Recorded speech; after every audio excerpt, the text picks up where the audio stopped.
Hello everyone, we are Team Kings. This project aims to analyze historical transaction data and account information to build a framework to predict spending amounts, categorize accounts into several segments, and determine appropriate credit limit increases for each account category. We divided 8 provided datasets into 3 main categories: account and customer data, transaction data, and fraud reports. These datasets form the foundation for our fraud detection modeling and analysis. To begin our analysis, we created some simple visualizations and then merged 2 transaction fact datasets, resulting in over 1.5 million records. These transactions provide a solid foundation for predicting user spending in the fourth quarter of 2025.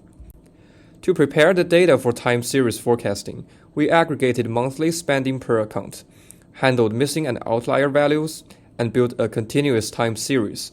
The plots on the right show spending trends for 5 random accounts. For feature engineering, we extracted a variety of time-based features and created some, such as lag values, moving averages, seasonal components, and growth rates. We also calculated volatility and recent trends to help the model better capture spending patterns over time. On the right is a correlation matrix showing the relationships between the variables, and a seasonal component extraction result for a random account. To evaluate our model properly, we applied a time series split, training on past year's data and using Q4 of 2024 as the validation set. This approach ensures that our model learns temporal patterns realistically. We evaluated 2 models, XGBoost and Random Forest. Random Forest achieved a significantly low MAPE of 5.93%, making it the better choice for our spending forecast. Below is an overview of the feature's importance.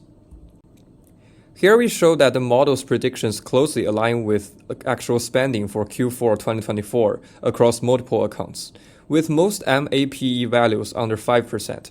On the right, we present Q2 to Q4 2025 forecasts, both in aggregate and for a sample account, demonstrating the model's ability to capture spending trends at both macro and individual levels.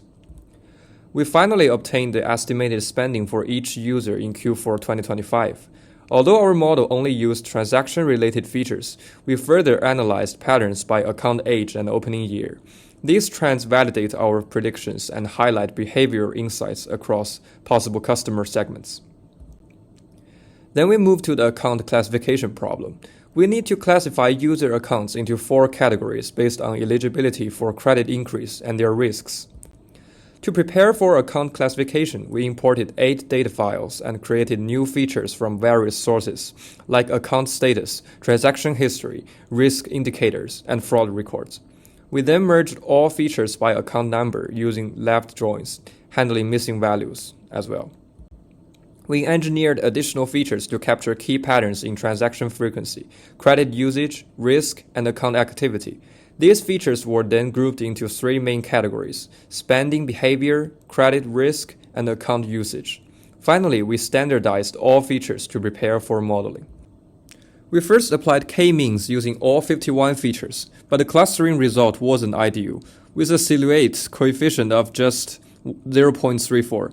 To understand feature impact, we used Random Forest for importance analysis and PCA for dimensionality reduction. This helped us identify which features contribute most and visualize the clustering outcome. To improve clustering performance, we applied a neural network autoencoder using PyTorch to reduce dimensionality and noise. This helped us better capture meaningful patterns in the data.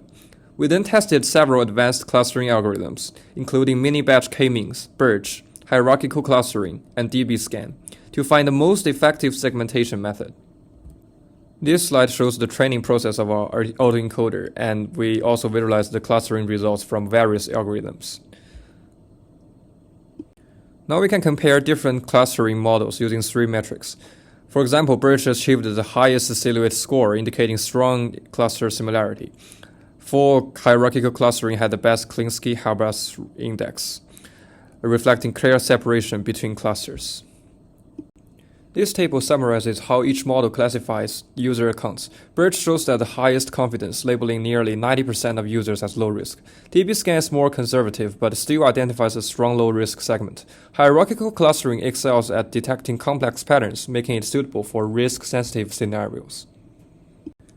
To conclude, all models consistently identified 2 to 5% of accounts as high risk, with BIRCH and DBSCAN showing the highest agreement. K-means offers a more conservative view, while advanced methods suggest greater growth potential. In the future, we plan to improve our approach by integrating time series trends, exploring supervised models and ensemble techniques, and we want to build an automated pipeline that keeps account classifications up to date. Our final goal is to generate personalized credit line adjustment recommendations. By combining account risk classification with predicted spending trends, our system can suggest credit increases tailored to each customer segment. For this task, we rely on two key data resources: predicted spending and risk classification results, which we have different versions of. We use both a rule-based method and a machine learning method for the task. The rule-based method assigns base increases by risk group, while the machine learning model predicts personalized adjustments based on multiple features. Using DBSCAN clustering, the system recommends the highest credit increases for low-risk customers and a moderate increase for medium-risk ones. No increase is suggested for high-risk or low-utilization accounts. In total, over 89,000 accounts, about 36% were recommended for credit line increases.